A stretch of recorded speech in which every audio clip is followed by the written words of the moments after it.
Painted painless learning. નમસ્કાર વિદ્યાર્થી મિત્રો, આજે આપણે ધોરણ 9ની અંદર ચેપ્ટર નંબર 16 આબોહવા ટેક્સ્ટબુકની અંદર જે સ્વાધ્યાય આપેલો છે મિત્રો, એનું સોલ્યુશન્સ લઈ અને તમારી સમક્ષ રજૂ થયો છું. તો વધારે સમય ન લેતા આપણે સ્વાધ્યાયનું સોલ્યુશન્સ મેળવીએ મિત્રો. પહેલો પ્રશ્ન છે, નીચેના પ્રશ્નોના ટૂંકમાં જવાબ આપો મિત્રો. પહેલું છે, હિમાલય ભારતનું રક્ષણ કરતી કુદરતી દિવાલ છે, એ સમજાવો. તો મિત્રો આપણે બધા જાણીએ છીએ કે હિમાલય શિયાળામાં જે મધ્ય એશિયા તરફથી આવતા જે કાતિલ ઠંડા પવનો છે એને રોકી ભારતને સખત ઠંડીથી બચાવે છે. આ રીતે તે ભારતની ઉત્તર સરહદ પર આવેલી રક્ષણ કરતી એક કુદરતી દિવાલ છે. બીજું, વ્યાપારી પવનો વિશે સમજ આપો. એનો જવાબ લખીએ મિત્રો. પૃથ્વીના બંને ગોળાર્ધમાં અર્થનિવૃત્તીય ગુરુભાટ પટ તરફથી વિષુવવૃત્તીય લઘુભાર પટ તરફ વાતા બારમાસી પવનો છે એને વ્યાપારી પવનો કહેવાય છે. આ પવનો પૃથ્વીની પરિભ્રમણ ગતિને લીધે થોડા મરડાઈને વિષુવવૃત્ત તરફ વાય છે. આ પવનો લગભગ નિયમિત અને એકધારી ગતિથી વાય છે. તેથી તે પહેલાંના સમયમાં દરિયાઈ માર્ગ પવન શક્તિથી ચાલતા જહાજો દ્વારા થતા વેપાર પર લાભદાયક અસર કરતા, ત્યારથી તે વ્યાપારી પવનો તરીકે ઓળખાય છે. આ પવનો જમીન પરથી વાતા હોવાથી સૂકા હોય છે, પરંતુ ભારતની દક્ષિણે જે હિન્દ મહાસાગર, પશ્ચિમે જે અરબ સાગર અને પૂર્વમાં બંગાળની ખાડીના વિશાળ જળરાશિ ઉપરથી જ્યારે આ પવનો પસાર થાય છે, આવતા હોવાથી પોતાની સાથે પુષ્કળ ભેજ લઈ અને ભારતમાં આવે છે અને એના કારણે આપણે વરસાદ થાય છે. ત્રીજું છે, ભારતીય હવામાન ખાતાએ ભારતની ઋતુઓને કેટલા અને કયા કયા વિભાગમાં વહેંચણી કરી? તો ભારતીય હવામાન ખાતાએ ભારતની ઋતુઓને 4 વિભાગમાં વહેંચણી કરી. પહેલું શિયાળો, જેનો સમયગાળો મિત્રો વારે વારે પરીક્ષામાં પૂછાય છે. શિયાળો છે કયા સમયગાળા દરમિયાન થાય? ડિસેમ્બરથી ફેબ્રુઆરી સુધી શિયાળો હોય. ઉનાળો માર્ચથી મે. ચોમાસું જૂનથી સપ્ટેમ્બર તથા પાછા ફરતા મોસમી પવનોની ઋતુ ઓક્ટોબર અને નવેમ્બર. ચોથો પ્રશ્ન છે, નૈઋત્યના મોસમી પવનો ભારતમાં કેટલા ભાગમાં વહેંચાયેલા હોય છે? ક્યાં ક્યાં? નૈઋત્યના મોસમી પવનો ભારતમાં 2 ભાગમાં વહેંચાયેલા હોય છે. અરબ સાગર પરથી વાતા મોસમી પવનો અને બંગાળની ખાડી પરથી આવતા મોસમી પવનો. મિત્રો, હજી સુધી જો તમે પેન્ટેડ એપ્લિકેશન ડાઉનલોડ ન કરી હોય તો આજે જ ગૂગલ પ્લે સ્ટોર પર જઈ અને પેન્ટેડ એપ્લિકેશન ડાઉનલોડ કરો, જે ધોરણ 6 થી 12ના વિદ્યાર્થીઓ માટે સરસ મજાના વિષયોનો તમામ video lectures, live lecture, stage series, આ ઉપરાંત મટીરિયલ્સ અને બીજું ઘણું બધું સાહિત્ય પ્રોવાઈડ કરેલું છે. તો તમે નીચે લિંક ડિસ્ક્રિપ્શનમાં આપી છે, તો એ ડાઉનલોડ કરો. પ્રશ્ન નંબર 2, નીચેના પ્રશ્નોના જવાબ સવિસ્તાર લખો મિત્રો. વિસ્તાર અથવા મુદ્દાસર જવાબ લખવાના છે. સમુદ્ર સપાટીથી ઊંચાઈ વધતા હવામાનમાં શું ફેરફાર થાય એ દર્શાવવાનું. તો મિત્રો આપણને એ ખબર હોવી જોઈએ કે સમુદ્રની સપાટીથી જેમ જેમ આપણે ઊંચાઈ ઉપર જઈએ છીએ, સમુદ્રની સપાટીથી વાતાવરણમાં જેમ જેમ ઊંચે જઈએ ને તેમ હવાનું તાપમાન અને દબાણ છે એ ઘટે છે મિત્રો. સામાન્ય રીતે 165 મીટરે 1 સેલ્સિયસ અથવા તો દર 1000 મીટરે 1 કિમીની ઊંચાઈએ 6.5 સેલ્સિયસ જેટલું તાપમાન ઘટે. હવાનો દરેક સ્તર તેમની નીચે સ્તર પર દબાણ કરે છે. ઊંચાઈ પર હવાના સ્તરો ઓછા અને પાતળા હોવાથી જેમ જેમ ઊંચે જઈએ તેમ હવાનું દબાણ પણ ઘટે છે. આથી જ ઊંચા પહાડી પ્રદેશોમાં ઉનાળામાં પણ ઠંડકવાળી આબોહવા રહે છે. દાખલા તરીકે ઉત્તર ગુજરાતના મેદાનમાં ખૂબ ગરમી પડે, જ્યારે તેની નજીકમાં ઊંચાઈ પર આવેલા માઉન્ટ આબુના ગિરિમથક ઉનાળામાં ખુશનુમા અને આહલાદક આબોહવા અનુભવાય છે. ભૂપૃષ્ઠની ઊંચાઈ વરસાદમાં વધારો કરે. હિમાલય પર્વતના બહુ ઊંચા શિખરો 12 માસ તરફથી છવાયેલા હોય.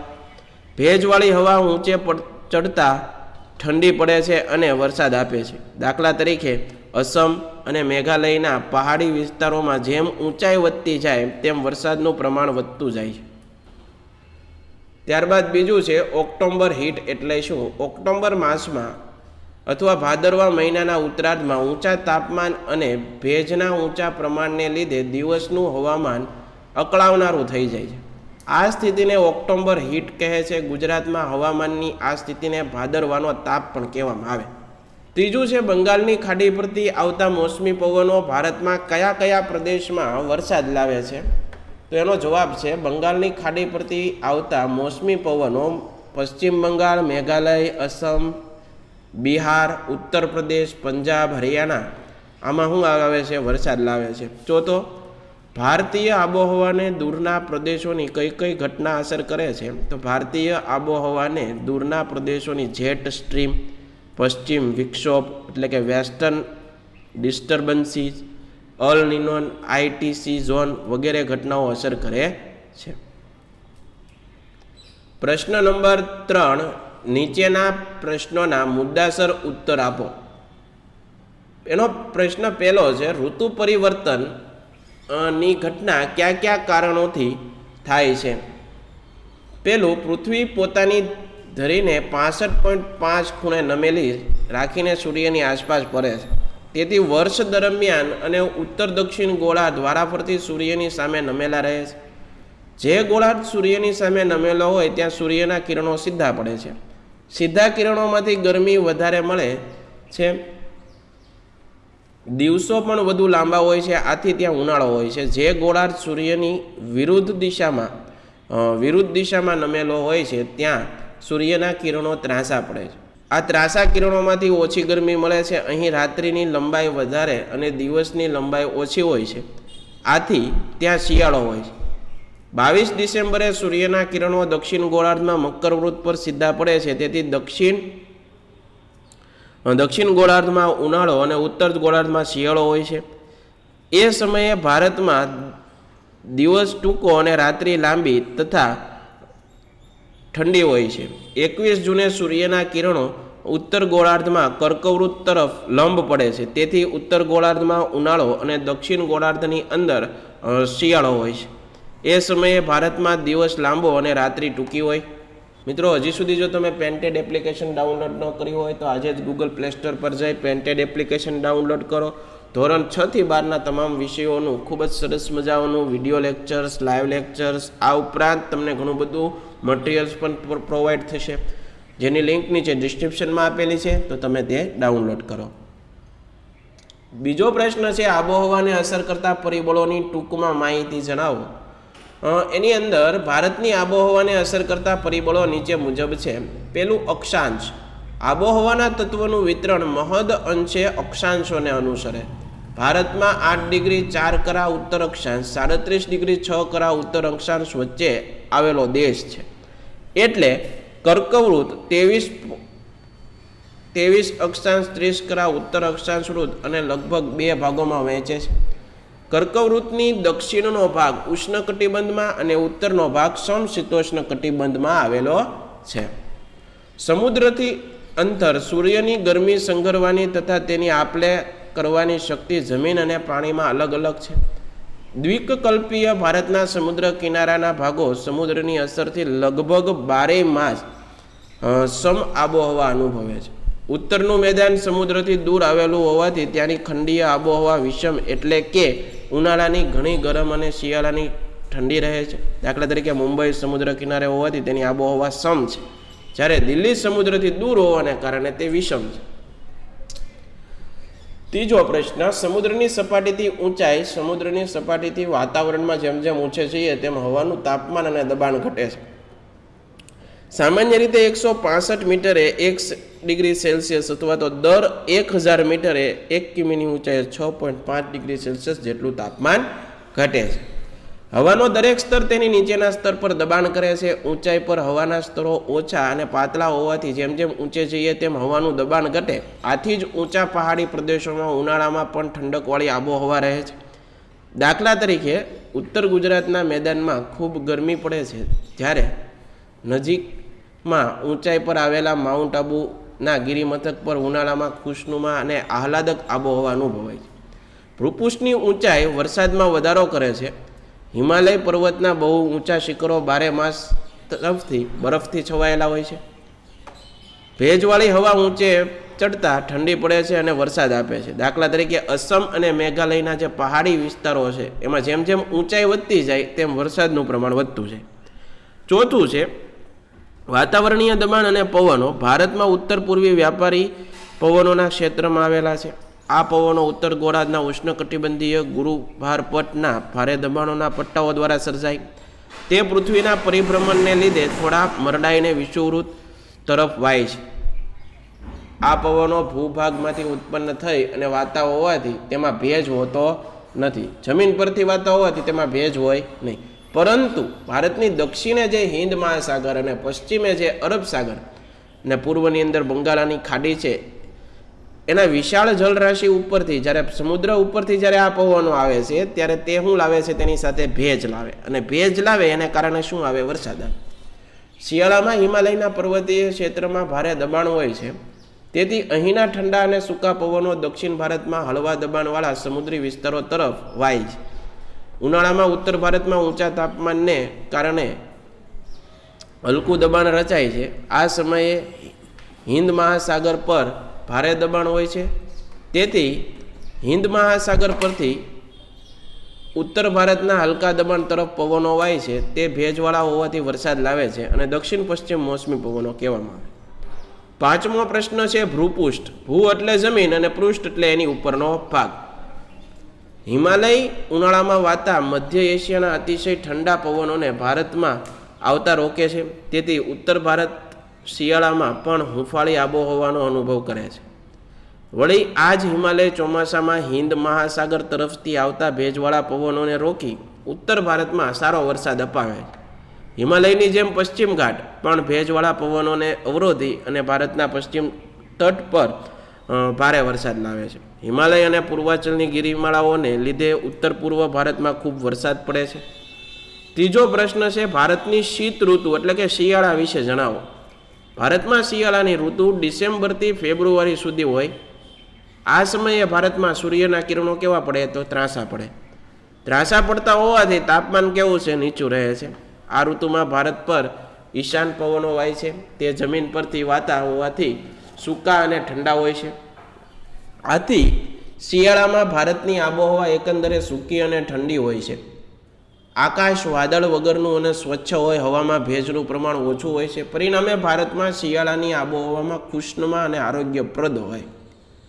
ઉત્તર ભારતના વિસ્તારો દરિયાથી બહુ દૂર હોવાના કારણે તથા અમુક ભાગ રેતાળ હોવાના કારણે ત્યાં શિયાળાનું તાપમાન ઘણું નીચું રહે છે. ઉત્તર ભારતમાં પૂર્વથી પશ્ચિમ તરફ જતાં શિયાળાનું તાપમાન ઘટતું જાય છે. જાન્યુઆરીમાં કોલકાતાનું તાપમાન 18 ડિગ્રી સેલ્સિયસ જેટલું, અલ્હાબાદનું 16 ડિગ્રી જેટલું સેલ્સિયસ અને દિલ્હીનું 10 ડિગ્રી સેલ્સિયસ જેટલું નીચું છે. આ સમયે હિમાલય તાપમાન ઘણું નીચું રહે. શિમલા, દાર્જિલિંગમાં જાન્યુઆરીનું તાપમાન 5 ડિગ્રી સેલ્સિયસ જેટલું હોય. હિમાલયમાં શિયાળામાં કેટલીક વાર હિમવર્ષા થાય. તે વખતે ત્યાંની ઠંડી ભારે હવા ઉત્તરના મેદાનમાં ઘસી આવે. તેની અસરથી ઉત્તર ભારતમાં તેમજ રાજસ્થાન અને ગુજરાતમાં પણ ઠંડીનું મોજું ફરી વળે અને તાપમાન એકાએક નીચું ઉતરી જાય છે. કેટલાક ભાગોમાં હિમ પડતા કપાસ જેવા પાકને નુકસાન થાય છે.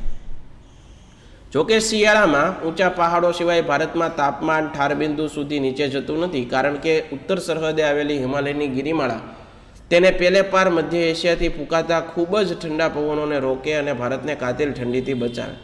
દક્ષિણ ભારત ઉષ્ણકટિબંધમાં છે, વળી દ્વીપકલ્પ છે. તેના અંદરના ભાગોમાં સમુદ્રથી બહુ દૂર નથી. આથી ત્યાં શિયાળામાં ઉત્તર ભારત જેવી કાતિલ ઠંડી પડતી નથી. કેમ કે જાન્યુઆરીમાં કોચીનું તાપમાન 26 ડિગ્રી સેલ્સિયસ, મદુરાઈનું 25, ચેન્નઈનું 24 ડિગ્રી સેલ્સિયસ. ભારતમાં દક્ષિણથી ઉત્તર તરફ જતા શિયાળાનું તાપમાન ઘટતું જાય. જેમ કે મુંબઈ કરતાં દિલ્હીનું તાપમાન કેવું હોય છે? નીચું. શિયાળામાં ભારતમાં વાતા ઈશાનમાં મોસમી પવનો મોટા ભાગના પ્રદેશોમાં જમીન પર થઈ અને આવતા હોવાથી સૂકા હોય, તેથી તે વરસાદ લાવતા નથી. પરંતુ કોરોમંડલ તટે તે બંગાળની ખાડી પરથી ભેજ લઈને આવે છે. આથી તમિલનાડુના કિનારે આ પવનો વધુ વરસાદ આપે. આ સિવાય વાયવ્ય ભારતમાં શિયાળામાં પશ્ચિમ તરફ આવતા નરમ વંટોળા થોડા ઘણો વરસાદ આપે છે. આ શિયાળુ વરસાદ પંજાબ અને હરિયાણા ઘણું ચણા રવિ પાકને ફાયદો કરે. ભારતના અન્ય વિસ્તારોમાં શિયાળામાં ક્યારેય વરસાદ પડે, ગુજરાતમાં તો તે કમોસમી વરસાદ કે માવઠા કહેવામાં આવે છે. પ્રશ્ન નંબર 4, આબોહવાની માનવ જીવન ઉપર અસરો જણાવો. મિત્રો, અગત્યનો પ્રશ્ન છે, ખાસ ધ્યાનથી જોજો. આબોહવાની માનવ જીવન પર કઈ અસરો થાય? તો ભારતમાં વર્ષના મોટા ભાગના સમય દરમિયાન તાપમાન ઊંચું રહે, તેથી ખેતીની વિવિધ પાકો પકવી શકાય. દેશમાં વરસાદ ઘણો અનિયમિત પડે, તેને લીધે પાકોના ઉત્પાદનમાં મોટી વધઘટ થયા કરે. આથી દેશના કેટલાક ભાગોમાં અવારનવાર અછત અને દુષ્કાળની પરિસ્થિતિ સર્જાતી હોય. ભારતમાં ચોમાસામાં જ મોટા ભાગનો વરસાદ પડી જાય છે, જેથી સિંચાઈની સગવડો ન હોય ત્યાં માત્ર વરસાદના આધારે જ વર્ષમાં એક પાક લઈ શકાય. વર્ષા ઋતુની શરૂઆત કે સમાપ્તિ અનિશ્ચિત હોય, તેથી ખેતીને ઘણીવાર સમયસર વરસાદનું પાણી ન મળવાથી વાવણી થઈ શકતી નથી કે ઊભો પાક બળી જાય, તેથી ખેતીના ઉત્પાદન પર માઠી અસર પહોંચે. કેટલીક વાર ઓછા સમયમાં ભારે વરસાદ પડે છે ત્યારે પૂરની સ્થિતિ સર્જાય. પરિણામે ઊભો પાક નાશ પામે છે. નદીઓમાં પૂર આવવાથી જમીનનું ધોવાણ થાય છે. જમીનની ફળદ્રુપતા ઓછી થવાથી તે ખેત ઉત્પાદનમાં પણ ઘટાડો થાય છે. વર્ષા ઋતુ પૂરી થયા પછી ખેતરમાં કામ ન મળવાથી ખેત મજૂરો માટે આજીવિકાનો પ્રશ્ન ઊભો થાય. તેઓ રોજગારી માટે શહેરમાં સ્થળાંતર કરે છે. વરસાદની અનિશ્ચિતતા અને અનિયમિતતાને લીધે કપાસ, શેરડી, તમાકુ વગેરે પાકો પર આધારિત ઉદ્યોગોને પૂરતો કાચો માલ મળતો નથી. પરિણામે એ ઉદ્યોગોને સહન કરવું પડે છે. અપૂરતા વરસાદને કારણે ભારતમાં ઘણા વિસ્તારોમાં આજે પણ પીવાના પાણીની તંગી ઊભી થાય. લોકોને ઘણી મુશ્કેલીઓ વેઠવી પડે. રણ વિસ્તાર અને પહાડોની તળેટીમાં રહેતા લોકોનું પણ જીવન હાડમારી ભર્યું બને છે. પશુધન બચાવવું મુશ્કેલ પડે. આમ આબોહવાની માનવ જીવન ઉપર ઘણી બધી અસરો થાય છે. તેની સીધી અસર માનવીના ખોરાક, પોષક, વ્યવસાય અને રહેઠાણ પર પડે છે. મિત્રો, પ્રશ્ન નંબર 4 આવે છે. નીચેના દરેક પ્રશ્નોના ઉત્તર માટે નીચે જે વિકલ્પો આપેલા છે એમાંથી સાચો વિકલ્પ આપણે શોધી અને લખવાનો છે. પહેલું, કર્કવૃત પર સૂર્યના કિરણો સીધા પડે ત્યારે ભારતમાં કઈ ઋતુ અનુભવાય? તો ઉષ્ણ ઋતુ. બીજો પ્રશ્ન છે, ચેરાપુંજીની બાજુમાં આવેલા કયું સ્થળ વધુ વરસાદ માટે પ્રચલિત છે? તો મિત્રો એની અંદર જવાબ આવશે મોસીનરમ. ત્રીજું છે, શિયાળામાં ગુજરાત અને રાજસ્થાનમાં ઠંડીનું મોજું ફરી વળવા માટે હિમાલય સંદર્ભે હવાની કઈ ઘટના વધુ અસર કરે છે? તો હિમવર્ષા. ચોથો પ્રશ્ન છે, મે માસમાં મલબાર કિનારે થતો થોડો વરસાદ કયા નામે ઓળખવામાં આવે છે? તો આમ્રવર્ષા. પાંચમો પ્રશ્ન, પાછા ફરતા મોસમી પવનોની ઋતુ ભારતમાં ક્યારે હોય છે? તો ઓક્ટોબર અને નવેમ્બર દરમિયાન. છઠ્ઠો પ્રશ્ન છે, નીચેનામાંથી કયું વિધાન સાચું છે? તો શિયાળામાં દિવસો ટૂંકા હોય અને રાત્રિ કેવી હોય? લાંબી હોય. તો આશા રાખું છું તમને આ સોલ્યુશન ગમ્યું છે. તમારા પ્રશ્નોના તમને જવાબ મળ્યા છે. ફરીવાર આવા નવા સ્વાધ્યાયના સોલ્યુશન સાથે મળતા રહીશું. ત્યાં સુધી અમને રજા આપો. જય હિન્દ, જય ભારત. ધન્યવાદ. Painted Painless Learning.